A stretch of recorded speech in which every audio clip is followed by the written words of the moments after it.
So we're going to actually play a game. So it's called the clicker training game. However, you don't need a clicker in order to play this game. Any kind of a sound will do, even if you just wanted to use the sound of the word yes. So this is how it works.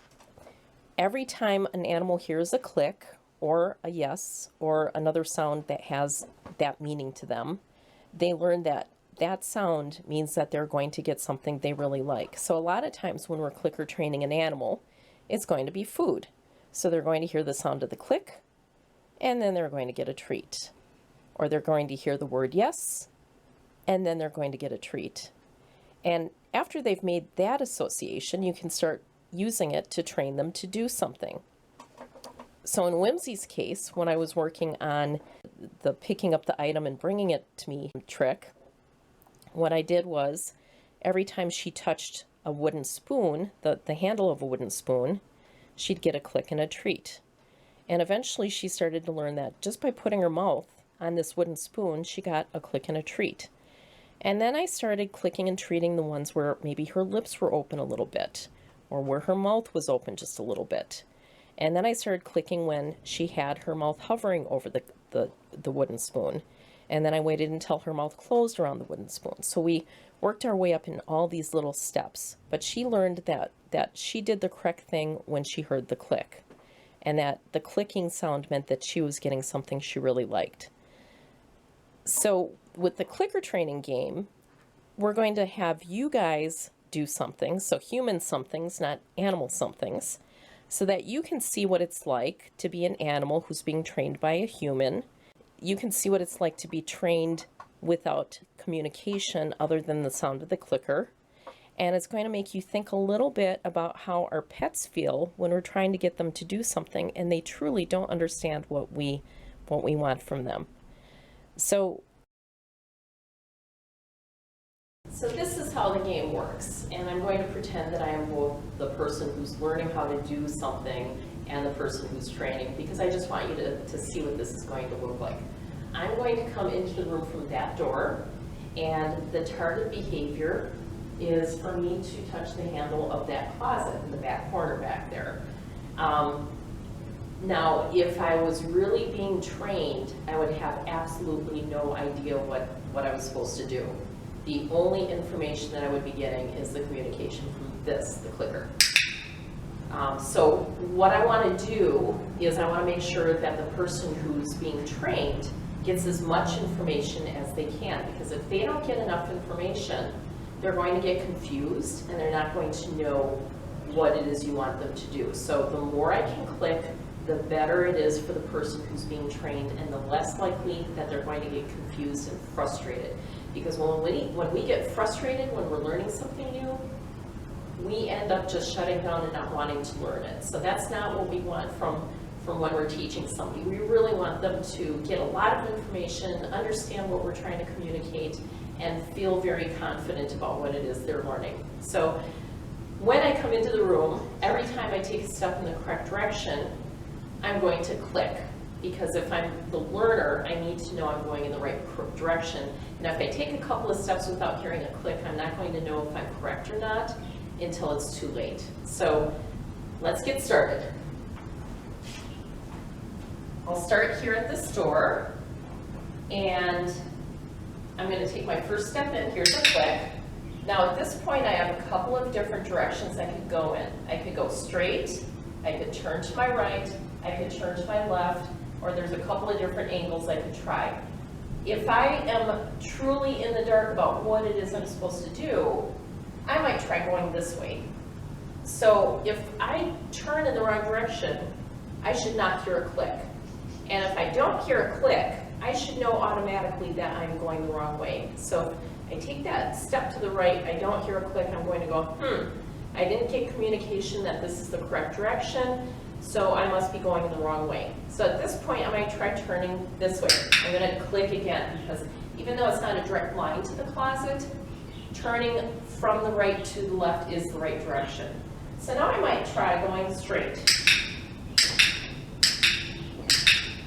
And I'm going to click every time I take a step, because even though the closet door is to my left, this is still the right direction. This side of the room is correct, and I need to click for being on the correct side of the room. Now at some point, if you're training, you might want that person to actually turn to their left. So maybe they take a step forward and you're thinking, well, I don't really want that person to get too close to all the stuff that's stored against that side of the room, because if they get too close to that table rack, they might think it has something to do with the table rack. So I probably don't want the person I'm training to get too close to other things that might get in the way. So I might stop right here. That person's going to take a step forward. They're not going to hear a click, and now they've got a couple of things they can do. They could try to turn to the right. I'm not going to click for that.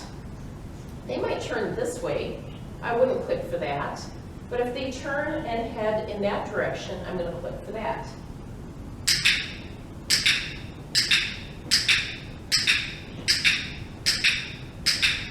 Now I'm going to stop right here because, again, if I get too close to that countertop, that might be really, really confusing to the person, and they might think it has something to do with maybe the hand sanitizer that's sitting on the counter, or maybe something to do with the counter itself, or maybe I'm supposed to open the cabinet doors, and that's not what I want that person to do at all. So I'm going to stop right here. If they take another step, I'm not going to click. So again, the learner knows I took a step, I didn't hear a click, so I've got to go try a different direction. So the person you're training may not go in the correct direction at first. They might try turning in this way. If they do, you're not going to click. You're going to wait until they turn in this direction.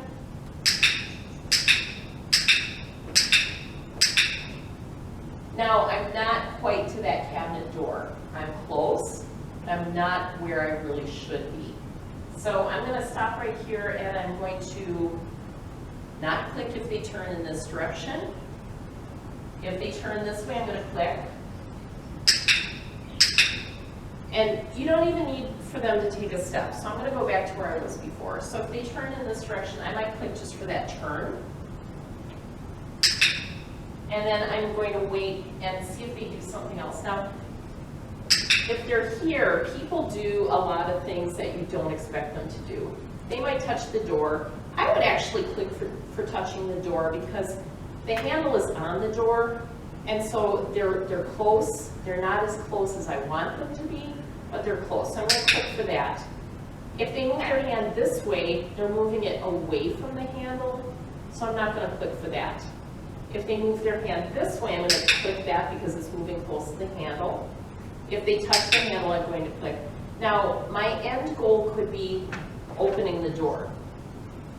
Sometimes what happens is people touch the handle, and then even though it's very obvious to all of us, they don't actually grasp it or turn it to open the door. So they might touch it, and if they don't get further communication, they're going to give up and move on and do other things. So if they're touching the handle, you want to click that.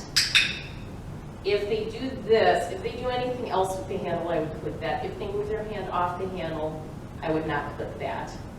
So if your learner gets frustrated, because even though you know it's very obvious, I want you to open the door, sometimes people shut down and they literally don't know what to do, even though to everybody else it's obvious, then you maybe want to take some pity on them and help them out, because we don't want anyone to get frustrated. Our goal with anytime we're teaching someone to do something, we want to make them feel very comfortable. We don't want them to get frustrated. We don't want them to forget about working. We want them to be happy. And that's the same thing with our pets. We don't want them to get frustrated. We don't want them to get upset. We want our animals to be happy. And sometimes they might need a break. Sometimes they might need additional information. And we can always come back to it and start over. Okay, so Megan is going to come in just a few minutes, and I'm going to play the game with her. She doesn't know what it is I want her to do, but I'm going to have her pick up that bottle of hand sanitizer that's on the back cabinet. I don't know if you guys can see it or not. It's right underneath the clock. So that's our goal. Now keep in mind, Megan has played this game before, so this is going to be a little bit easier for her than it would be for somebody who's never done it before. So the more we learn, the faster we learn. And this is a game that's very familiar to Megan. So let's bring her in and we'll start playing. Okay, go.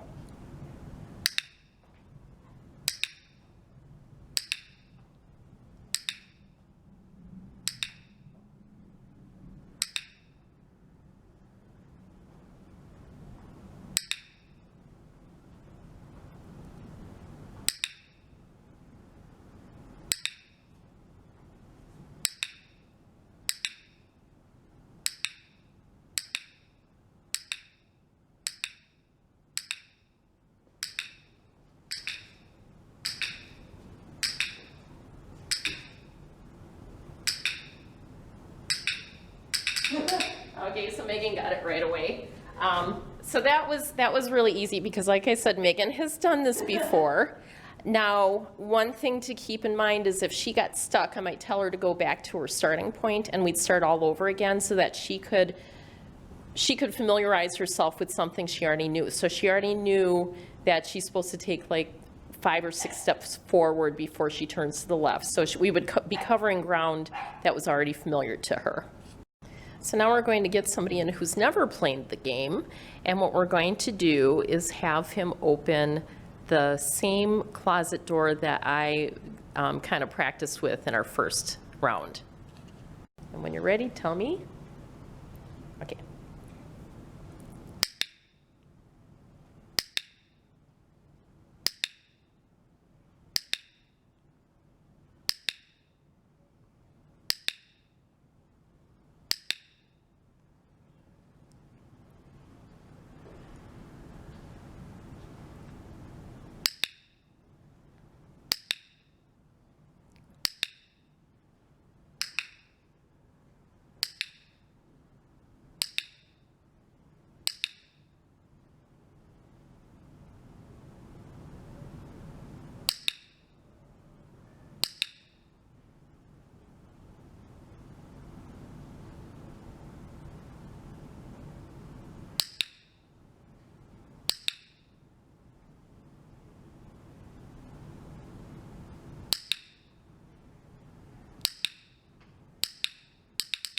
That's it.